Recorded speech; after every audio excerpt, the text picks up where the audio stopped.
So the FIRE movement is alive and well, and a lot of people are asking about retiring early. How do they retire early? And you can find a lot of things online about the FIRE movement, but one of the questions that we've seen recently posted is, should I invest my money if I'm trying to retire early? And the answer really is you have to invest your money because you want to retire early. You need your money to be building for you, building wealth going forward faster than what you be able to do on your own inside a savings account for sure over time. I will say there's a few caveats to that though. One is if you're putting all your money into your 401k in your job and you want to retire early, you have to remember that you can't do withdrawals without a penalty prior to age 55.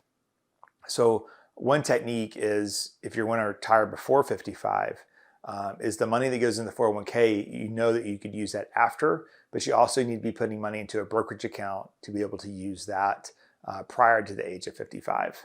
And you just have to do some math there and back into how much needs to be in that brokerage account before you could retire.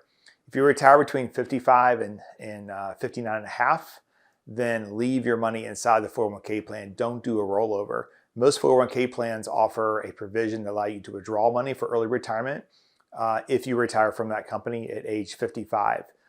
So you can do 401k withdrawals up until 59 and a half, and then after 59 and a half, then you could roll that money to an IRA. It's just something to think about, but never think about not investing. Investing in the short term can be very scary, but the market has historically always given us good long-term results. The focus should be keeping your costs low. Use low-cost ETFs. Don't day trade your portfolio. Keep it very broadly invested, like in the S&P 500, small caps, some foreign stocks, and some bonds. And don't focus in the short term. Focus long term. Thanks for watching.